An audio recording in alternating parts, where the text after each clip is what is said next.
My man. And we'll just wait till we hit live. I have actually become a real online coach now. Got a proper microphone, which is good. Giddy up. Awesome. All right, guys. So yeah, Coach Dylan here, head of the Mamba crew. I have our epic Mamba crew on today. We got Peter, Mark, my man Albert, and my man Brad Bedford, who we are interviewing today. Today is my favorite day of the week because it is MVP Friday, and I love it because we get to see the journey of coaches who have been successful. We get to see the ups, the downs, and why essentially they've won. And so, very special guest today. We have the Mr. Brad Bedford, and a slightly different call for you today. We're not going to be necessarily talking about sales and how to coach sales. We're going to be talking about how you came through the industry, bro. Yeah, and it's very, I suppose, long, interesting story, and something I suppose I don't really speak about. You and I had a quick chat about it this morning, but it's a very, I suppose, interesting way how I ended back in the industry that I left, essentially. Yeah, how did you what do you mean by that, man? How did you end up back in the industry? Yeah, so I like personal training was my first job out of high school, if you like. So it was really weird. I was on a scholarship for baseball through high school. I played AFL. I was in like the waffle development squads and things like that. Yep. Playing baseball through high school. Knew I wanted to do something around sport as a profession, right? And I thought, hey, personal training, great career path potentially. So I applied for TAFE when I was 16. And how it works over here in Perth, I'm not sure how it works for the rest of Australia, but to get into TAFE, essentially it's a point system, right? So an A in year 12, let's say an A in year 12 is worth 10 points.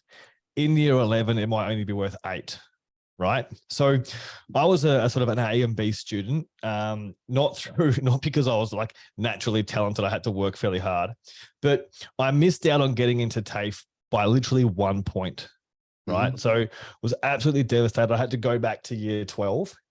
And literally the day before school started, TAFE rang me. Someone had dropped out of the course and I got in, right? So I was stoked. I didn't have to go back to school for year 12. So I wasn't enjoying school, right? I wanted to be active, and sitting down all day didn't excite me. Yep. So I left and I went and did a 12-month PT course. And that was essentially my introduction into the industry. I had to do work placement as a part of that program. And through that work placement, they offered me some hours on reception and then some floor hours. And then I started PTing, inside that facility. Mm-hmm. And that was sort of how I got into personal training. And then, I was there for probably 8 months, and the gym I worked at went bankrupt. Oh. So I literally walked into work one day and like we couldn't get in. Me, my clients, the other staff were there like, what the hell's going on? Mm. And we essentially had our businesses pulled out from underneath us, right? Yeah, wow. So that was like I suppose I left the industry after that for some time. Yep. Because like I literally had to go and make money, right? So my dad had a landscaping company. So I had done that through high school on weekends. Yep. So he managed to get me a job in retail selling landscaping equipment, retic parts and things like that. So I walked into a role there. And then went down the path of everyone in Perth. I went fly in, fly out as a construction worker in the landscaping, and stayed there for 5 or 6 years. I think I was up at FIFO. Mm-hmm. And the last probably 2 years, I suppose. Well, before that, the FIFO wasn't nice to me. I essentially started drinking fairly heavily. I fell off the bandwagon a little bit, in regards to my health and fitness and what I was sort of doing. I think I gained about 20 kilos. And it was to a point where I would get up in the morning and go and train, and I would, dumbbell press 50s. Yep.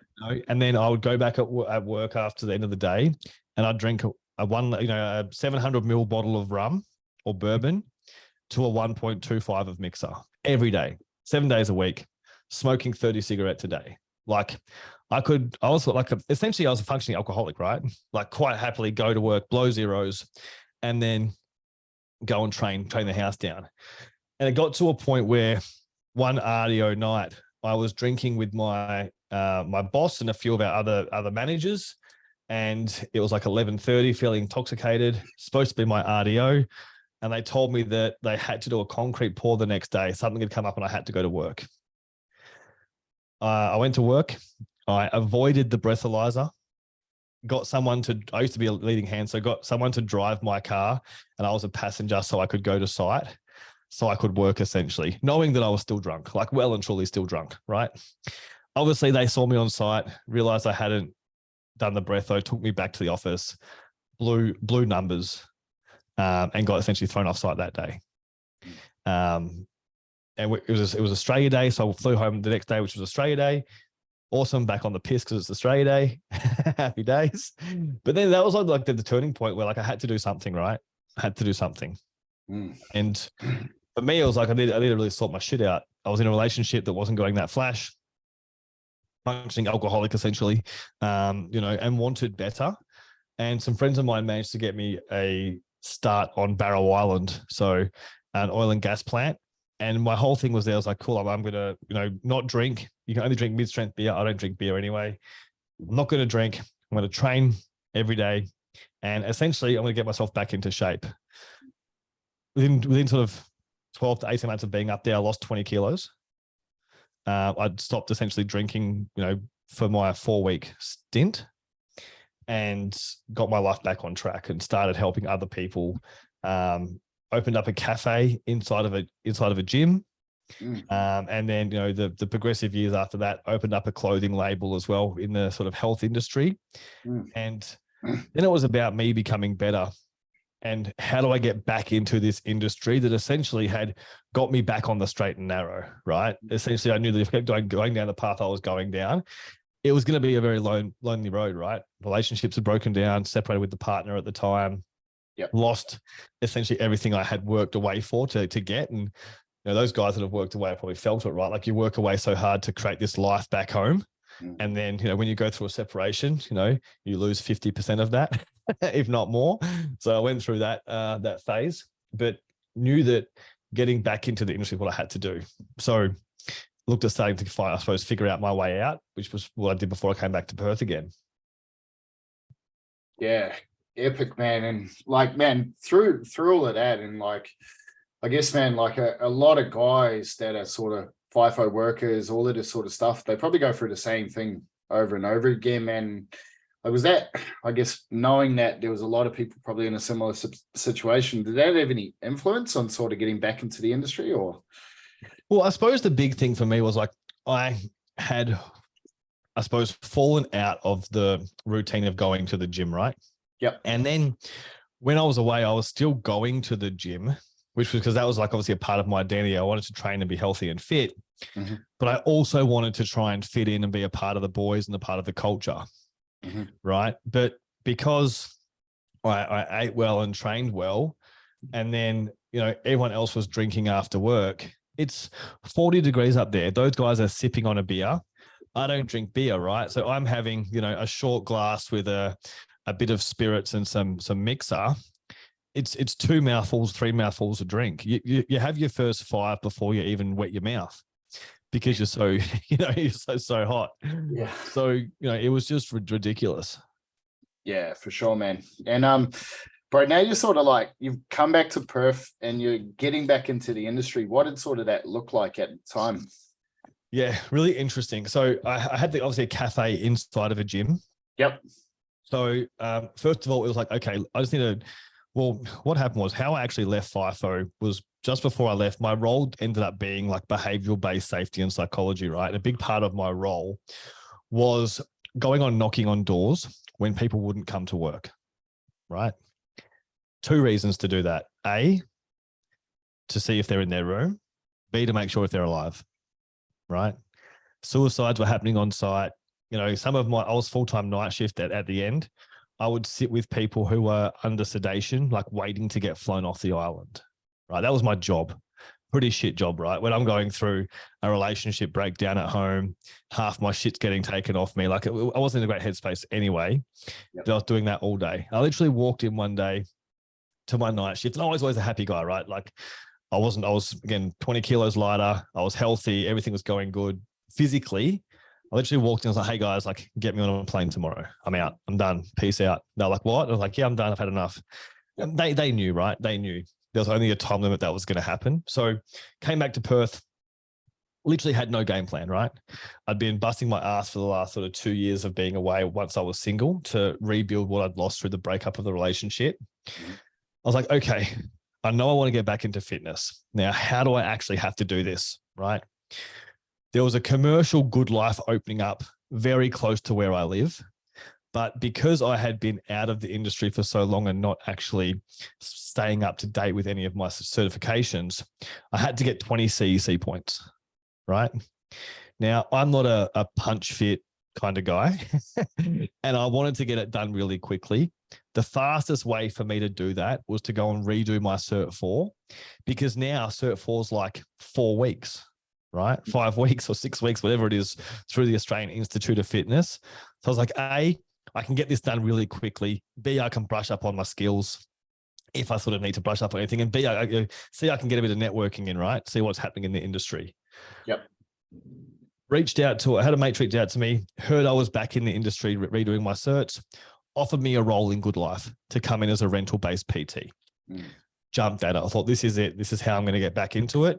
Yep. So went and did my certs, helped them, fit out the Good Life. I was in there helping, build equipment, move stuff around, all that sort of stuff. And then was back into Good Life from day one of the new location opening.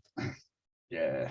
Epic, man. And like being in a brand new gym, it would have been pretty exciting, I guess, and sort of having all this new equipment. But like, how did you sort of first get your first 10 clients? Did you sort of bribe them with protein shakes? Did you give them the Good Life bag? Like, how did you get your first 10 clients back in the gym?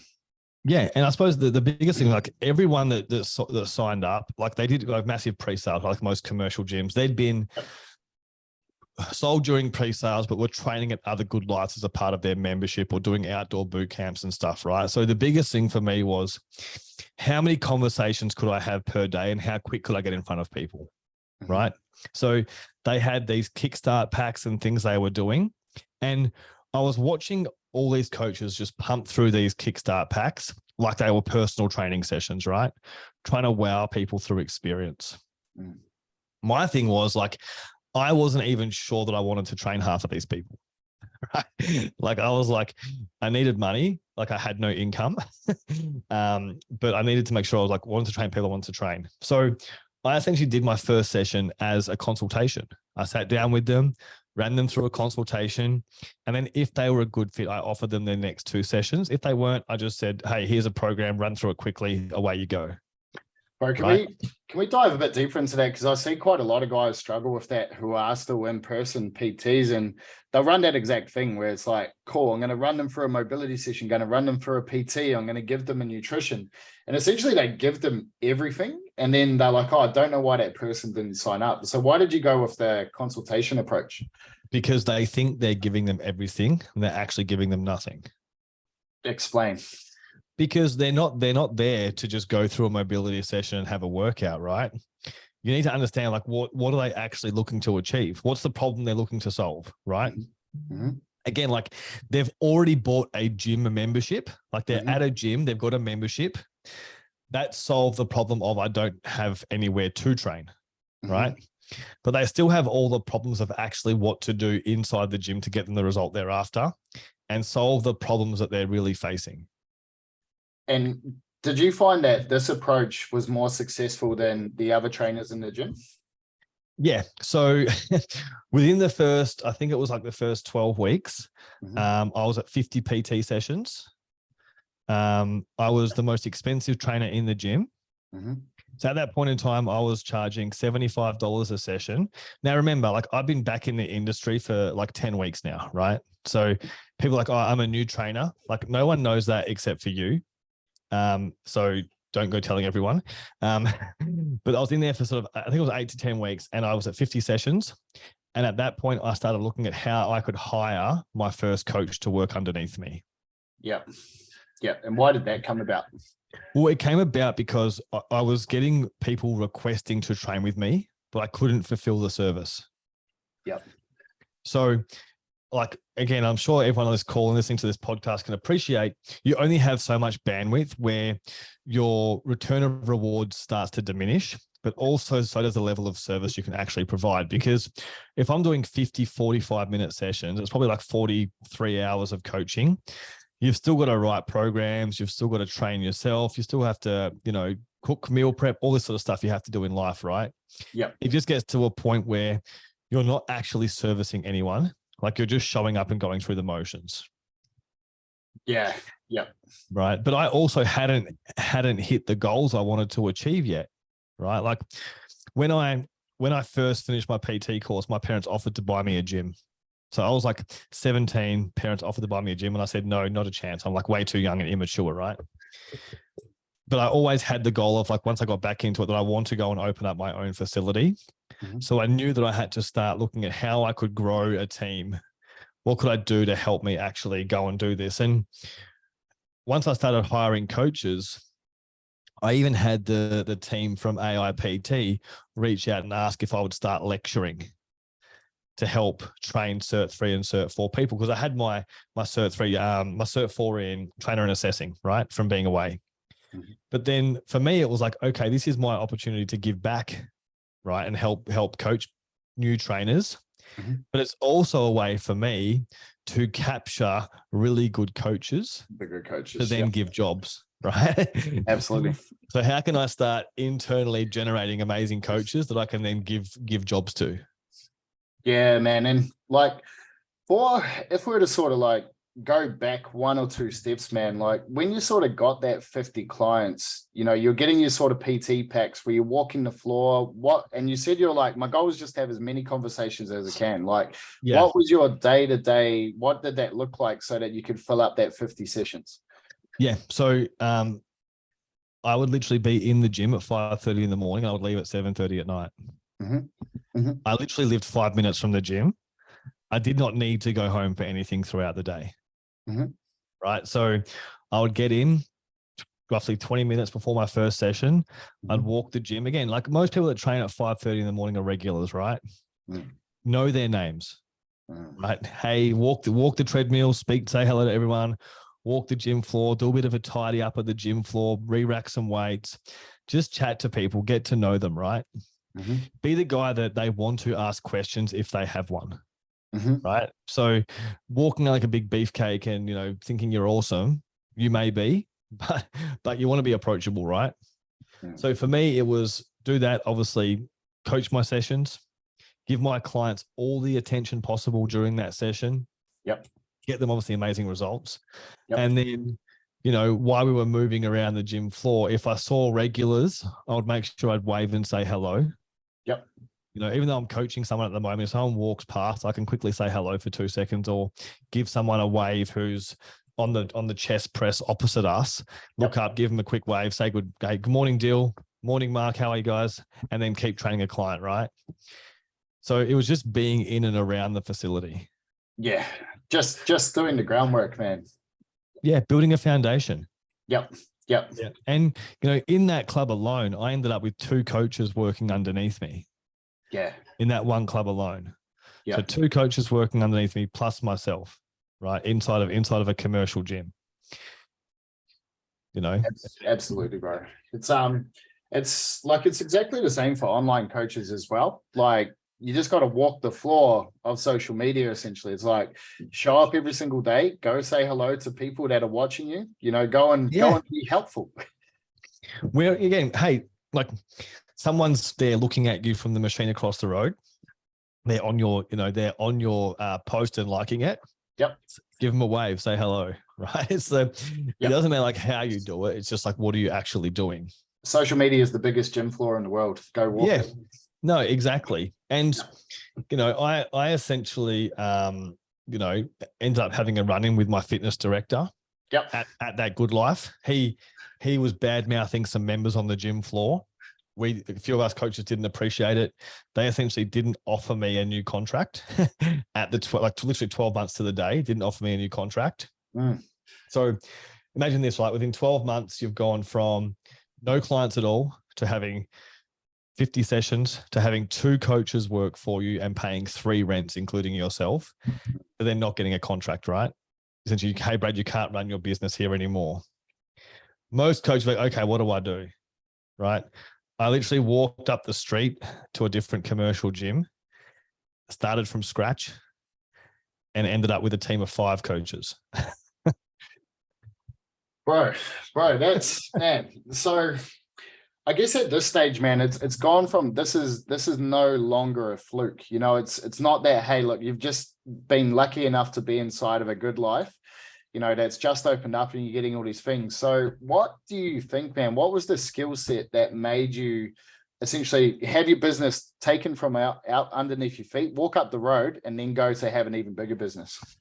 Yeah. So again, opportunities. How do you create more opportunities, right? So whether that's started back in the new gym, I walked the gym floor. I asked the fitness directors there, hey, what's the lead list of people that haven't been into the club for 60 days, 90 days? What are we doing? You know, any promotion thing they were doing, I was there. If they were, I was running charity events inside the club. All sorts of things, right? Just doing everything I can, again, marketing inside of that business. And obviously then at that point, starting to get a bit more active on social media. And bro, like to me, even though I know the process and all of this, like sounds like a lot of work, man. Like how did you not burn out, blow out, and just like, how did you continue to make this growth? Yeah, I had the vision, right? I knew what needed to be done to get where I wanted to go. Like I wanted to go and open my own facility. I knew it wasn't a forever game.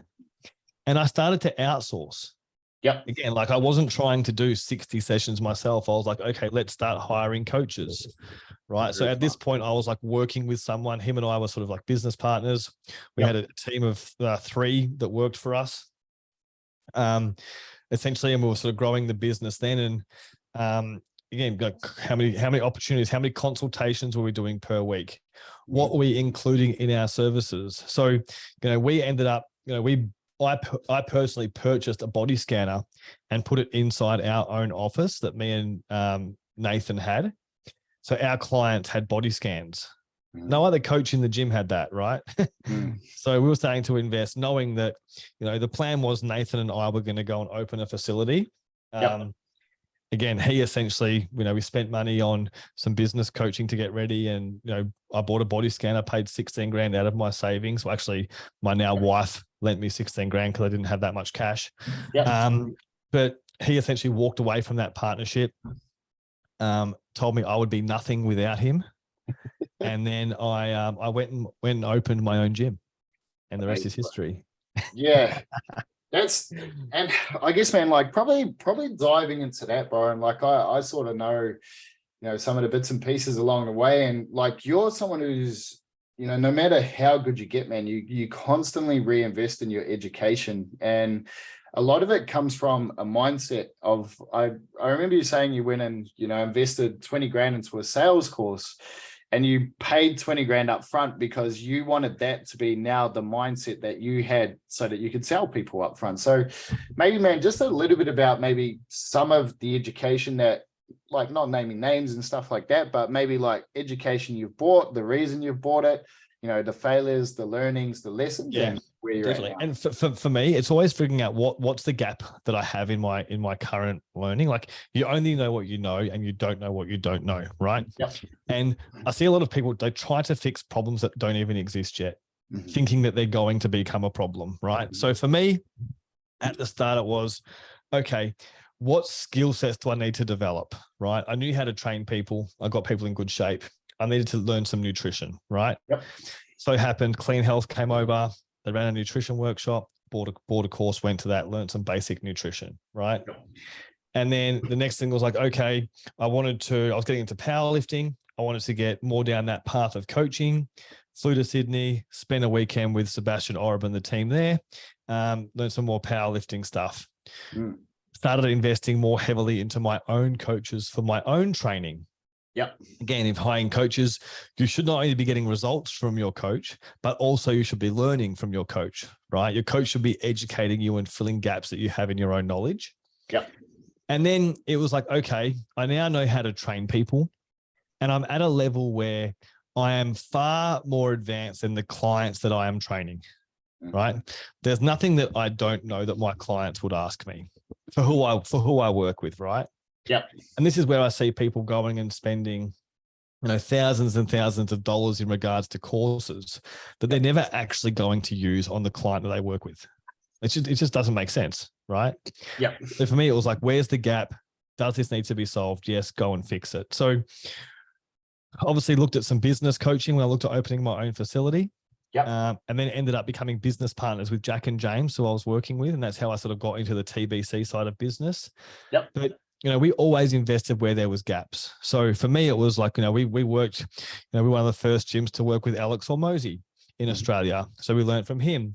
We learned from Lynn Trinh when he was doing some marketing type stuff. I started to transition heavily into sales. So I did some work with Matt Ryder and the guys at Sales Sniper. Mm-hmm. I then went and, I paid 20 grand to go and do a sales course with Jeremy, towards the end of my, gym experience. And as I was sort of starting to moving into working with Jimmy, yep. I bought that because again, I was good at sales. I was closing, ridiculous amounts of sales, but again, I wanted to dive heavy into that. So went down that path, but I was always it said to me very early on, you will do things. People will do things the way you do it, right? So if you're constantly using let me check with my partner, let me check with my bank account, let me start next week, let me think about it, quite often you will get the same back in return, right? So as soon as I heard this, I was like, okay, anything I do, I'm going to figure out a way to pay as much money as possible, right? At the start. And then obviously some things you have to put on payment plans, right? But where I could, I would make things work. Again, like I borrowed 16 grand off my wife to pay for a body scanner because I didn't have the money, right? And then I just paid her back. Yep. I borrowed money off of her without her knowing to buy her engagement ring and then put the money back into her bank account, right? instead of putting it on credit. So she put money in my account, right, to reduce interest on my house. So I just borrowed it off of her to buy her ring. But for me, it was like, okay, Jeremy's course, the most expensive course I've ever personally paid for. Yep. I just sold my gym. I had some money in the bank. And I was like, okay, I'm just going to pay for this up front. And I did it. It's that and I think, man, it's like, there's a lot of levels to success, and quite often it's a psychology thing. And I know sort of from my own experience too, like there's times where I've bought courses and I may not have got anything of value from the course, but the mindset that came with it, the thinking process and that thought process was what I was actually paying for. Well, the thing is, you like, for me, you pay to pay attention. Yes. Right. If someone's going to charge me $50 a week, again, like I've joined, Matt Ryder runs an amazing program. It's like $50 a week, right? To help with a couple of role plays and stuff. Probably done 2. Yeah. $50 a week out of my account. Never bothered me. Yep. Jeremy Miner's course, the coaching calls were at 2:30 in the morning. Never missed one. Yeah. Never missed one, right? Because again, I dropped 20 grand. Yep. I just joined up with a new online coach, Rusty, who's in the Mamba program. He sent me a weekly, hey, this is how much it is. And I was like, bro, what's it up front? How much does it cost me? How long is it? Here's the cash. Get it done. Let's go. Because that's how I want people to pay me. Yep. Yeah. And that's a pretty cool lesson there, man. And like, I guess, going through where you were with your gyms and sort of that sort of thing, how did you sort of take that approach to, I guess, make sales the forefront of like growing your business? And one of the things you've sort of said here to unpack it all is like, the journey wasn't go see Sebastian Oreb first. It wasn't become the world's best coach. It was like, hey, shit, I've got heaps of clients, I'm making heaps of money. Now you reinvest that in your skill set to get even better results for you and your team. Why'd you go about that? Because you don't know what your business needs until sometimes you need it, right? Or you can foresee things start to happen, like things are okay. For example, I'm getting so busy, my DMs are starting to slow down because I'm spending so much time coaching. Okay, if I don't find someone to help me with my DMs, eventually I'm going to keep signing people up that my business is going to stop growing because I can't do that. Okay, now there's a hole. How do I go and fix that issue, right? Same thing. People want to go and get, I need to go and do a nutrition course. I need to go and get, kettlebells and punch fit and all this sort of crap. Yep. When, the clientele they're working with sometimes just needs to go and get started. Right. And it's like, okay, your program is never going to be perfect. You're always going to be learning. You're always going to be refining things. So don't try and make it perfect at the start. Right. And I saw this the other day. I saw a gym who's, they're postponing their grand opening because the sign on the front building isn't finished. I'm like, what the hell? Your gym is finished. There's a sign missing out the front and you're not opening. What the hell are you doing? It's funny you say that because we've still got the old sign from the old gym owners on our gym. Yeah. We don't care. We're still growing every single day. I posted a photo on my Facebook and Instagram the other day. One of our gyms that we built down in Mandurah that Andrew Knox runs, that was an indoor swimming pool, right? So we had to pay to get the pool infield and all this sort of stuff. We literally threw some black mats on the floor and put a desk in the corner and started selling. There was nothing else in the whole facility. We started selling, right? So people they want to have everything perfect before they actually do anything. Where you just need to go and do it and get started. Absolutely, bro. And man, for someone who is in that personal training role, that there or thereabouts, they're cruising along. Well, not cruising, they're struggling to sort of break above that 5 to 10K a month. Maybe they're looking to start to scale their business. What would be the habits and routines that you would suggest for them to do every day? Yeah, certainly. And I suppose the biggest reason, first of all, why I think people are stuck first and foremost is they run out of time, right? And this is where the habits and stuff come off the back of that. So it's why it's important you mention it first, because quite often when you're stuck at that income level, you sort of get your only thing you have option is to try and fill in more session time, right? So how do we optimize our time, right? So the first thing for me is first and foremost, I make sure I put time in my calendar for me to train and for me to stay healthy, right? Because when you're a coach and when you essentially run a business, if you're not fit and healthy, you can't do the thing that generates you money, right? So that's the first and foremost. When was I training? When was I eating? Meal prepping, all those sorts of things, right? That was the first thing in my calendar. Then obviously my sessions went in. And then there was time inside of that to actually grow my business. So when was I marketing? When was I doing sales? What did that look like for me? Yep. So, a lot of the time it's the hours that run out and then people start to stress. They get sick, they get run down because they're overworked. It's because they generally haven't looked after themselves. And everyone's different, right? People may not want to deliver 50 face-to-face sessions per week.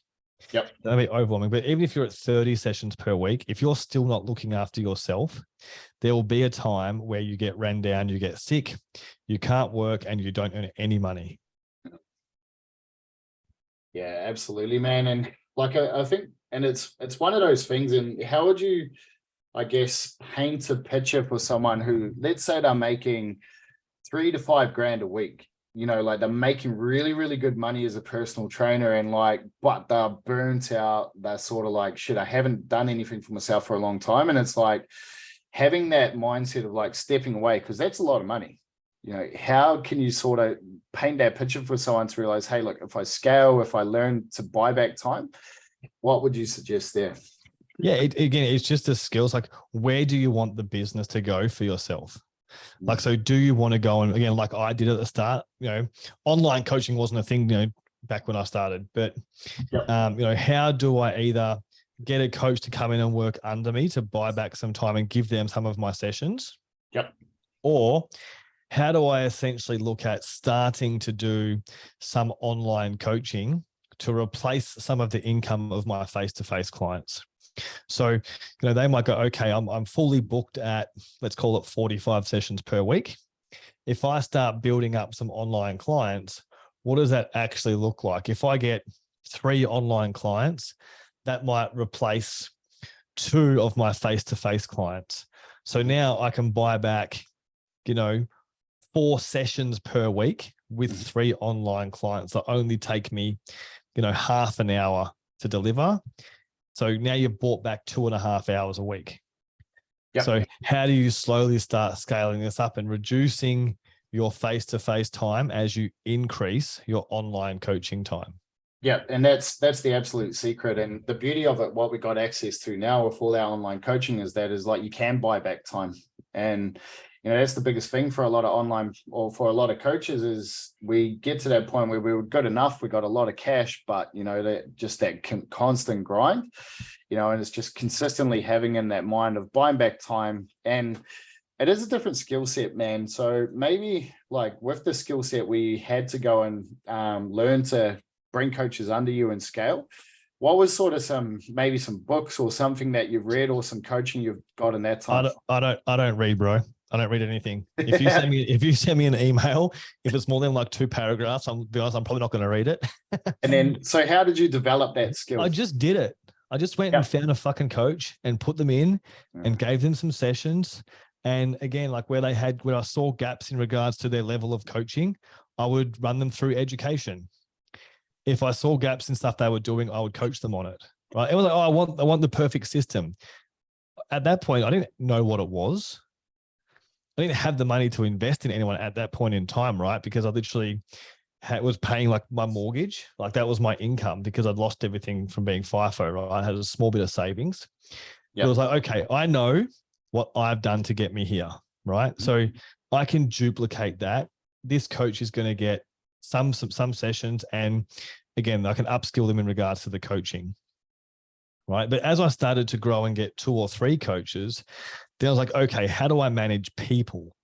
Because again, that's what you're doing. You're managing people, right? You're keeping like what motivates my staff. And this is something I always look back on. I think I could have done better over the time. I probably could have managed my staff a lot better. Made sure I helped to keep them motivated. It was very much how do we keep the clients focused and keep them.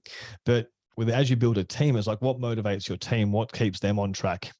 How do you identify what they want to achieve in business, but also in their personal life? Because people need to stay fulfilled, right? Like if you're helping someone, for example, they're earning heaps of money, but they're getting no quality time with their family, and that's one of their love languages, then they're eventually going to leave for someone that may not pay them as much, but they get more free time. So for me, it was, let's get them in, let's see where there's some holes, and then let's help go and bridge that gap through education. The luxury is now that business coaching is more prevalent than it was back when I first started. So, this is why when I first went and opened the gyms, we heavily invested into coaching, because we now had some cash, and we just found coaches that were affordable at the level we were at. Like there's programs like again, I wish the Inner Circle was around when I was a PT, paying $1,500 for the 12 months, or Mumble was around, at $1,500 a month to go and get started. But a lot of coaches back then, they were only high ticket coaching programs. That's all that was around. Yeah. I went through a lot of coaching programs, and, it was one of those things. They didn't solve any specific problem, so it made it very hard. And that's the thing now, like the level I'm at, like I now figure out what the gap is and go and find a specialist. Yep. Like if I've got a lead generation and sales issue, who can help me fix lead generation and sales? Yep. Again, like most coaches know how to write a program, right? For the level of client they're at, but where most people fall down, and I see this, time and time again for all the, probably speak to 40 fitness business owners a week on average. Most of them got into the industry because they love helping people. They enjoy training programs and getting people amazing results. Yep. No one's ever got on the call and was like, Brad, I just fucking love marketing. I love it. If I froth on it, I get up every day. I just want to post content and market to people. No one ever. Or got on and said, hey, Brad, I just love sales. So I thought I'm going to start an online coaching business for people that want to lose weight because I love sales. It just doesn't happen, right? So these are skills that we have to, we know how to train people, but I don't have the business the size that I want it. What is the gap? It's going to be marketing. How do you get in front of more people, whether it's through social media, walking the gym floor, and how do I get them to convert? How do I actually get them to be paying members? That's the big gap people have. And this right there, bro, is one of the biggest drivers behind what we do in Mamba is like right now, $900 billion a year is spent on takeaways. The flip side of that is 40 billion is spent on fitness. as you just said, there's not too many coaches showing up saying, hey, I want to learn how to market and sell better so that I can promote my business. And so what we need to do as an entire industry is learn how to take that spend from fat to fit. And it's like, how can we take some of that $900 billion that's being spent on takeaways and get it back to fitness? It's marketing and sales. That's all it is. There's plenty of money out there. There's $900 billion a year being spent on takeaways. There's plenty of money. Again, and I think a big thing as well is a lot of people try to complicate things. They don't have to be complicated, right? So, for example, we grew the Body Consultants to 6 locations in 2 countries, right? Yep. We did training and nutrition. Our nutrition was protein, fats, and carbs on a piece of paper. Use your palm, fist, and thumb. Very much basic precision nutrition with absolutely amazing results, right? The end goal was to try and get people to track their macros. Very few actually did, right? So why am I going to spend time developing the world's best program to educate people to track their macros and how I'm going to coach athletes and people that are very advanced when the fact is 99.9% of my business is never, ever going to need any of that information. Now, it's great for my own personal development and great for me to know, to use with my own training. But for my staff, it's never, for my coaches to actually to teach the members, it's never going to be used. So why am I wasting time developing it? And this is where it's, you need to speak to people at the level they're at and give them digestible information so they can go and use it and get results. Yep. Right? You're not going to go and start speaking to a beginner about how to throw a bar over their head and, you know, creating torque through their feet. They just don't understand what you're even talking about. So you need to build out your program and focus on what the bottleneck is at the moment. So get a program, you know, whatever it needs to be, a 6-week, 12-week program, you know, for your clients, map out what it needs to look like in regards to touch points, the training, and then get it to market. Because no matter what you do, it's not going to be perfect anyway. No matter how long you spend developing it, people are going to go through it and it's going to change over time. You know, for all the years we had the gyms, we were constantly updating, redoing certain things because we would learn stuff and add it in. So it's never going to be perfect. So don't wait for perfect. Get concept, put it to the market, adjust as you go. Yep. Right. Yep. I think that's what keeps people like they're you know, stuck in this state of what do I do? How do I launch this instead of just launching it?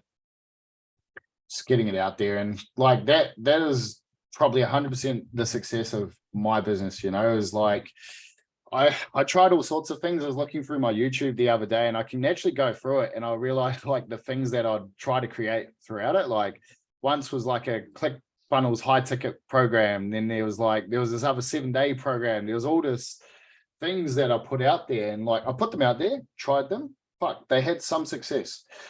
And eventually, you know, we got to the point where it was, but if I had to just hammered it, marketed it, sold it, like I'm pretty sure those programs would have been fucking fine. Yeah. And we see all the time, like, I'm a new online coach. Before I get started, I'm going to go and build a website. Hang on. Yeah. How the fuck are you even getting people to your website that you're going to go and spend all this money building? Yep. Oh, well, I don't know, but I need a website people can buy my stuff. Who's going to buy it? Who's even going to it? No one fucking knows you exist, mate. You know, so let's focus on, again, what's important. Let's start producing some content. Let's start some conversations because, you know, it's all great to have a website, but if no one's seeing it, it's useless. It's like me going and putting a sign on my front lawn here, personal training, $50 a week. No one's going to see it unless they drive past. Yep. Right. So what am I doing to actually go and get in front of people? Yeah, I reckon building a website is probably the stupidest thing someone could do as an online personal trainer. Oh, you've got websites built for you. You got Facebook, you got Instagram, you got YouTube. Learn how to use them, and then that's how you sell your program. So the biggest thing is you need to be where people are. Yeah. Right? Now I had this conversation with someone the other day, and it was I still laugh at now, right? Back when I was a kid, and you guys listening to this are gonna completely agree. Back when you were a kid, you'd go and have a crap. And you'd read the back of the air freshener, you know, bottle that your mum had put in there, right? When you ate your breakfast, you read the back of the cereal box, right? Because that was what in front of you. Now people look at their mobile phones, right? So why don't we put ourselves where people are going to be, right? And this is why people used to market in newspapers, because people used to read newspapers. Now, again, it's all moving digital. So how do we get in front of our ideal client where they are? They're on social media, they're on Facebook, they're on Instagram, they're scrolling through, and then it's just about posting content that stops their scroll. Yep. How do you post content that speaks to their pain points, that's eye-catching, that's relevant?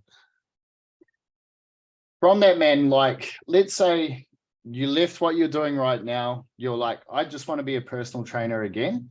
What would you do to start up again and build a personal training empire? The first thing I would literally do is I'd pull out my mobile phone and I would text message every person in my list and I'd tell them I'm back personal training. Every person. Every person? Every single person, right? I reckon just from that, I would pick up 3 to 5 clients. Yeah. Right. Yeah. I'll then go to Facebook and do the same. I'll then go to Instagram and do the same. Yep. That would take me 2 weeks. Yep. Realistically, right? That would take me 2 weeks. Again, because you only send so many messages on Facebook per day and stuff like that. Mm-hmm. The other thing I would do is I would post on my social media that I'm launching a beta test program and I'm looking for 10 people who want to try it. Hey guys, just launching a new 6-week program, looking for 5 guys and 5 girls that want to test it. Or, if I had a specific niche, if I was going down that path, I would do for 5 men that want to do X, Y, and Z. But if I was first getting started, 5 guys, 5 girls, right? Let's just get some money in the bank. I'll figure out my niche, once I've got some money coming in, and then get to work. Every person I speak to, hey, any friends or family that may be interested as well, bring them down. Let's give them a free session. That's it. That's all I would do. That would get me started. And then from there, once I've got that done, the next sort of 2 weeks will be putting content on social media, of me training, me speaking to the problems. Again, if I'm training, I'm doing some warm-ups, I'm doing some activation, I'm doing some mobility. I'd be speaking about why I'm doing it and the problems that it solves for me. Hey guys, I'm doing this hip mobility exercise because I struggle with this sitting down all day. This is while I'm doing it. Hey guys, I'm doing some thoracic activation. I'm going to be doing some overhead pressing or some pull-ups. This is while I'm doing it. Just start producing content that speaks to people that I want to help. Yeah. And that's it. And I haven't even told you, I haven't even mentioned a program yet because I don't have anyone to put into it, right? There's no one in the program. Like, what does it look like? I don't know, man. Once I get some signups, we can all write a program for a client in a couple of hours. You know what I mean? So I'm not going to go and spend 3 days developing a program when I don't even know who's going into it yet. Just an example of that. Last week, it took me 90 minutes to create a program that's taken me 6 months to get it done. And it was just like, we needed it this week. So I got it done. And that's exactly right, man. And it's not hard. It's just, you just got to reach out to enough people and get it done and walk the floor of social media. And like you did it, man, 50 clients within, 50 sessions within 8 to 12 weeks, I think you said. Yeah. Yeah. And that's all it was, just reaching out to every single person you could, making as many contacts as you could. Yeah, it's just creating opportunities, right? Now, obviously, it's a digital world now. If I was doing it again, I would create opportunities differently. But it's just, how can you speak to more people? Right. And again, this isn't the game forever, because obviously I learned Facebook ads and that sort of stuff as I had the gym, but at the time working within what I needed, it was organically walking the gym floor, asking for referrals from people. So now it's posting on social media, messaging people that are engaging with you and getting to work. And again, there'll be a point where you'll start to outsource this to someone to help you, whether it's organically still through VAs and things, or you start running paid marketing campaigns to really speed things up. But there's no point doing that until you need to buy back some time. Yep. Now, awesome, man. One last thing before we go. When you pass away and you die, on the gravestone of your career, man, what are they going to write? That is a really good question. For me, I suppose the biggest thing I want to be known for is being an amazing father. First and foremost, like my life changed when I had my daughter, and hopefully I've got a little son running around there too soon. So something in regards to, I suppose, being a good family man and a great father, but then also someone that had an impact on other people. In regards to like, a big thing what I do now is, sold up all the gyms to go and help other fitness businesses grow their facilities. And again, like the mission you guys are on, right? Lots of people are spending money on fast food and takeaway. I could have quite happily sat back on the, at the gyms and kept earning really good money, not doing a whole heap of work. But I always wanted to try and, my goal was to help 1 million people, right? And I realized that I couldn't do that owning a couple of training facilities or having an online business. I had to go and help other coaches grow theirs. Yeah. So something in regards to, making a big difference and impact on other coaches to help more people would also be great. Yeah. Awesome, bro. Yeah. And just as someone that, did the work, like everyone speaks now about this flashy life they want to live, driving nice cars and do that. Like that's all great, but it takes work. Like it's fine to enjoy nice things, have watches, drink nice champagne, all that sort of stuff. But I'm a big person. I was like, I enjoy work. I love work, right? Anything I get, I want to do work because it helps other people. It's not about me anymore, right? Yeah, I love that, man. That is very, very cool. And that last little bit there, just doing the work, something that is being lost in our current world. And it's the only reason why we're probably not as, progressive or as successful as we should be, We see it every day. What's the easiest way to drop 5 kilos? Why the fuck does it have to be easy? Yeah. What's the easiest way to get 10 clients? Well, fucking why does it have to be easy? If it was easy, everyone would do it, right? If, if everyone had a 6-pack, it wouldn't be special. Yeah. You know what I mean? So like putting in the work and being successful, like the journey is a part of the reward. The journey, like, when people win the marathon, it's like, this is the reward for all the hard work they've done. Like they've enjoyed the journey. Yeah. If they just woke up one day and ran a marathon, it wouldn't be as special. Yeah. Unless you're David Goggins running on broken legs with no training. Yeah. I don't run. Rusty will know that when he listens to this. Like I don't run. Like even if someone's chasing me, it's a jog. It's a jog. I really appreciate your time, man. And thanks for that wisdom, man. There's some absolute gold in there. And man, just keep up the good work, bro. Like not many people see what you do behind the scenes and, all of the stuff you're trying to do to help the fitness industry and help make essentially the world a healthier place and help 1 million people, bro. So thanks for your time, man. And thanks for your continued dedication to your craft. And yeah, thank you. Mate, appreciate it. Speak soon. Thanks for having us on. Appreciate it, Deal. See you, brother. See you guys.